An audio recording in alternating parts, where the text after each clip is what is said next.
नमस्कार। नारी जग की माता है, नारी जग का मूल, नारी चंडी रूप है, नारी कोमल फूल। आज हम उन महिलाओं की चर्चा करते हैं जिन्होंने पराधीन भारत में, ध्यान से सुनिए, पराधीन भारत में अपने शौर्य दिखाए। उन दिनों महिलाओं पे बहुत बंधन होते थे। किसी भी काम को करने के लिए उन्हें समाज का बहुत विरोध करना पड़ता था। इस पर भी उन्होंने हर क्षेत्र में अपने को आगे बढ़ाया। ये महिलाएं हमारे मानस पटल से गुम हो चुकी हैं। चलिए आज उन्हें भावभीनी श्रद्धांजलि देते हुए फिर से याद करते हैं। तो चल मिलते हैं कुछ वीरांगनाओं। मैं हिंद की पहली महिला मुस्लिम सुल्तान रजिया हूँ। मैंने 1236 से 1240 तक दिल्ली का सल्तनत संभाला। मेरे वालिद सुल्तान इल्तुतमिश को मुझ पर बहुत एतमाद था। लोगों की नज़र में मैं 10 मर्दों से ज़्यादा बुद्धिमान थी। मैं लिंग भेद और पर्दा प्रथा को बिल्कुल पसंद नहीं करती थी। मुझे तलवारबाजी, घुड़सवारी बहुत पसंद थी।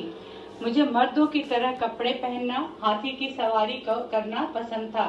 तुर्क कट्टरपंथियों को मेरी आज़ाद ख्यालात पसंद नहीं आते थे। वो मेरे खिलाफ हो गए।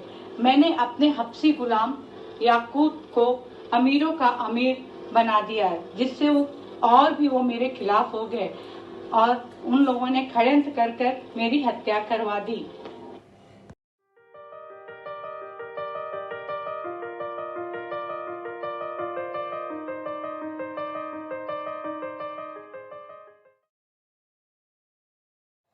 मैं चांद बीबी, निजाम शाह की बेटी, शहंशाह अकबर की मुगल सेना से अहमदनगर की हिफाजत करूंगी, चाहे कितनी भी बड़ी जंग करनी पड़े। महाराष्ट्र के एक गांव सिंदखेड़ा में हुआ था। मेरे पिता मराठा सरदार थे। उनका नाम शाहजी भोसले था।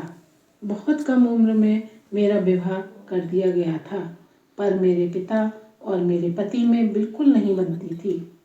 एक बार ऐसा समय आया जबकि मुझे पिता और पति में से किसी एक का चुनाव करना था। मैंने अपने पति का साथ दिया। मेरे 2 बेटे हुए। मैंने शिवाजी को अपनी पूरी बुद्धि और कार्यकुशलता से लालन पालन करके बड़ा किया। मैंने उनमें शुरू से ही नेतृत्व की क्षमता विकसित की। यही कारण था उन्होंने आगे जाकर मराठा राज की स्थापना की। मैं खुद भी एक योद्धा थी और कुशल नेतृत्व भी कर सकती थी, पर अपने बेटे में अपनी छवि देखकर बहुत खुश होती थी। मुझे बाद में राजमाता की उपाधि दी गई।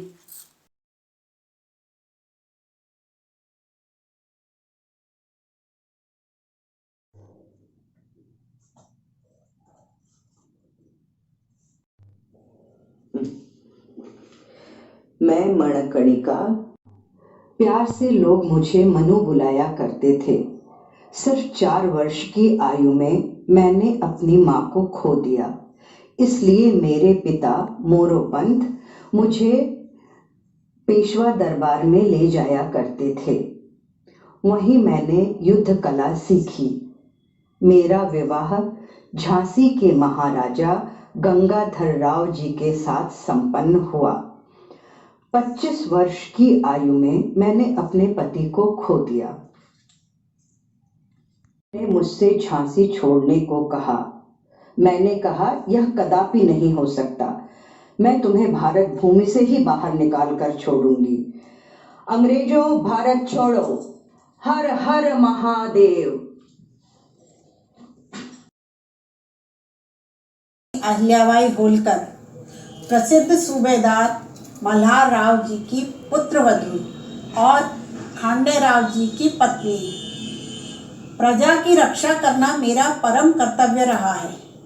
मैंने मंदिर, घाट, कुआं, बावड़ियां एवं मार्ग का निर्माण कराया। भूखों के लिए अन्न क्षेत्र, प्यासों के लिए प्याऊ बनवाए और महिलाओं के मान सम्मान की रक्षा करना मेरी प्राथमिकता रही है। समाज में फैली हुई कुरीतियाँ एवं कुप्रथाओं को मैंने खत्म किया है। जब भी मेरे राज्य पर कोई विपत्ति आई, मैंने उनका डटकर मुकाबला किया है। भगवान शिव मेरे आराध्य हैं। हर हर महादेव।